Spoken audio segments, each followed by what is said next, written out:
এইভাবে যদি বেথো শাকের ঘন্ট করা যায় তাহলে কিন্তু খেতে খুবই ভালো লাগে। অনেক সময় বাচ্চারা বেথো শাকের ঘন্ট বা কোনো রকমের শাক খেতে চায় না, কিন্তু এইভাবে একবার রান্না করে খাওয়াবেন, দেখবেন তারাও কিন্তু শাক দিয়ে পেট ভরে ভাত খাবে। বাচ্চারা থেকে বাড়ির বয়স্করা কিন্তু পছন্দ করবে এভাবে রান্না করলে। তাই আমার অনুরোধ রইলো একবার হলো অন্তত এইভাবে রান্না করে খাওয়ার, খেতে কিন্তু ভীষণ ভালো লাগে। নমস্কার বন্ধুরা, কাজলি ভিলেজ ফুডে সবাইকে অনেক অনেক স্বাগত জানিয়ে অন্যদিনের মতো আবারও নতুন একটা রেসিপি নিয়ে চলে এসেছি। আজকে আমি আপনাদের সঙ্গে শেয়ার করব শীতকালের খুবই প্রিয় একটা শাক। আমাদের সকলেই শাকটা খুব প্রিয়, সেটা হচ্ছে বেথো শাক। এখানে আমি এক ডালা বেথো শাক নিয়েছি। এই শাকটাই আজকে আপনাদের সঙ্গে একটা ঘন্টের রেসিপি শেয়ার করব। ঘন্টের জন্য নিয়েছি আমি বেগুন, টমেটো, আলু আর কুমড়ো বড়ি। তো এগুলো দিয়ে আজকে নিরামিষ ভাবে আজকে রান্নাটা করছি। প্লিজ আপনারা ভিডিওটা না টেনে শুরু থেকে শেষ পর্যন্ত দেখতে থাকুন। আশা করছি আজকের রেসিপিটা দেখতে খুবই ভালো লাগবে। এবার আমি শাকগুলো খুব ভালো করে বেছে ধুয়ে পরিষ্কার করে কেটে নেব, আর সঙ্গে আলু, বেগুন, টমেটো এগুলোও পরিষ্কার করে কেটে নেব। সব শাকগুলো বেছে পরিষ্কার করে ধুয়ে তুলে নিয়েছি। এবার একটু ঝুরি করে কেটে নেব।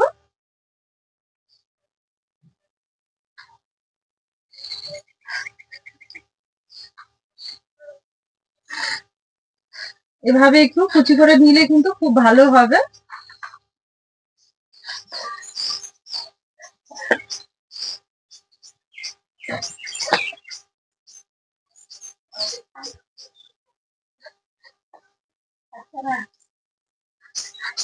এইভাবে একটু ছোট করে কেটে নিতে হবে। একইভাবে দুটোই কেটে নিতে আমি কেটে নিয়েছি। এবার পরিষ্কার করে ধুয়ে তুলে নেব।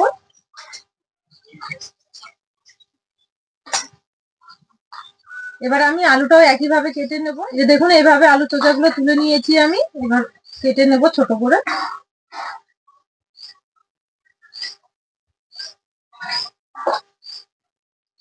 এইভাবে ছোট করে কেটে নিয়েছি। আলুগুলো পরিষ্কার করে ধুয়ে তুলে নেব। সঙ্গে একটা টমেটো নিয়েছি, টমেটোটাও কেটে নেব। উনুন ধরিয়ে দিয়েছে, বা কড়াই বসিয়ে দেব। কড়াই গরম হয়ে গেছে, কড়াই সর্ষের তেল দেব।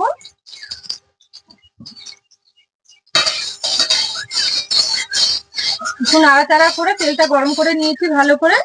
এবার আমি এখানে কুমড়ো বড়ি নিয়েছি, কুমড়ো বড়িটা ভালো করে ভেজে নেব।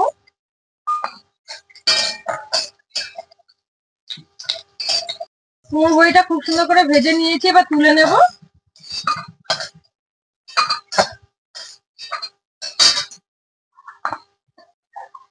এবার একই তেলে আমি আলুটা ভেজে নেব। আলুটা ভেজে নেওয়ার জন্য খুব অল্প পরিমাণে লবণ দেব, আর একটু হলুদ গুঁড়ো দেব। দিয়ে নেড়েচেড়ে আলুটা খুব ভালো করে ভেজে নেব। আলুটা এদিকে ভাজা হতে থাক। এই ঘন্টের জন্য আমি কিছু মশলা করে নেব। এবার আমি এক টুকরো আদা আর একটু জিরে একসঙ্গে বেটে নেব। এবার আমি এগুলো একসঙ্গে বেটে নেব। আলুটা আমি নেড়েচেড়ে খুব সুন্দর করে ভেজে নিয়েছি, তুলে নেব। এবার আবার একটু কড়াই সরষের তেল দেব। এবার আমি বেগুনগুলো ভেজে নেব। এবার দেবো অল্প পরিমাণে লবণ, আর দেবো একটু হলুদ গুঁড়ো। তারপর নেড়ে চেড়ে খুব ভালো করে ভেজে নেবো বেগুনটাও আমি নেড়ে চেড়ে খুব সুন্দর করে ভেজে নিয়েছি। এবার তুলে নেব। আবারও কড়াই সরষের তেল দেব। এবার ফোড়নে দেবো আমি কালো জিরে, আর দেবো কয়েকটা কাঁচা লঙ্কা চিড়ে নিয়েছি। এবার আমি শাকগুলো দিয়ে দেবো।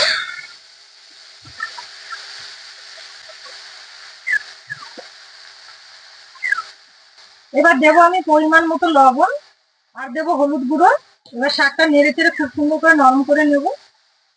শাকটা আমি নেড়ে চেড়ে খুব সুন্দর করে নরম করে নিয়েছি। এবার আমি থালা দিয়ে ঢেকে দেবো কিছুক্ষণের জন্য, তাহলে শাকটা খুব সুন্দরভাবে সেদ্ধ হয়ে যাবে। আদা জিরেটা আমার বেটে নেওয়া হয়ে গেছে, তুলে নেব।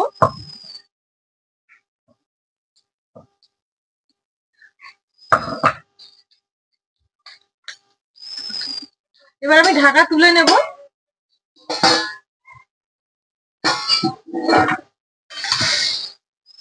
দেখুন, শাকটা থেকে জল বেরিয়েছিল, আর অনেকটাই শাক জলের মধ্যে সেদ্ধ হয়ে গেছে, নরম হয়ে গেছে শাকটা। আর ঢাকা দেবো না আমি।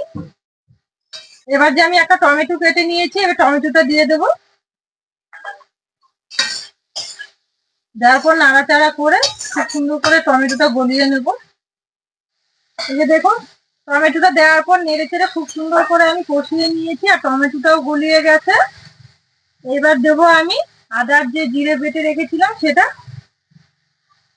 দেওয়ার পর আবারও নেড়ে চেড়ে ভালো করে একটু কষিয়ে নেব।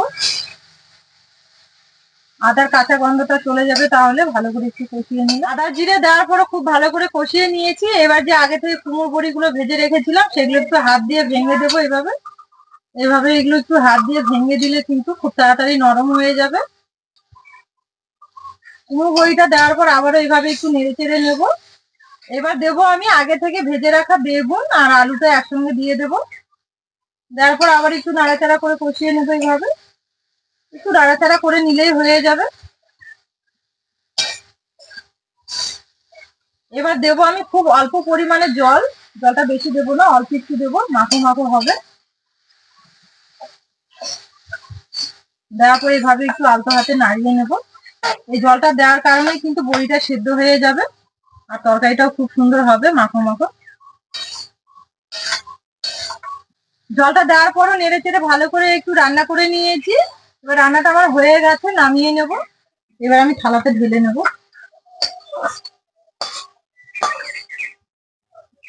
তাহলে বন্ধুরা দেখলেন আজকে বেতো শাকের ঘন্টটা আমি কিভাবে করলাম, আর খুব সুন্দর একটা ঘন্ট থেকে গন্ধ ছেড়েছে, এত সুন্দর লাগছে কি বলবো। এভাবে একবার তৈরি করে খেয়ে দেখবেন, ভীষণ ভালো লাগবে খেতে। এইভাবে রান্না করলে কিন্তু গরম গরম ভাতের সঙ্গে বেশ ভালো লাগবে, আর এই ঘন্ট দিয়ে কিন্তু পেট ভরে ভাত খাওয়া যাবে। তাই আমার অনুরোধ রইলো একবার হলেও এভাবে তৈরি করে খাওয়ার। আর আমার এই রেসিপিটা ভালো লাগলে কাজলি ভিলেজ ফুড চ্যানেলটিকে সাবস্ক্রাইব, লাইক, শেয়ার করে পাশে থাকবেন, আর পাশে থাকা বেল আইকনটি ক্লিক করবেন সবার আগে নোটিফিকেশন গুলো পাওয়ার জন্য। আর যারা ফেসবুক থেকে দেখছেন পেজটা ফলো করবেন। আজকে ভিডিওটা এখানেই শেষ করছি। সবাই খুব ভালো থাকবেন, সুস্থ থাকবেন, আবার দেখা হবে নতুন রেসিপি নিয়ে।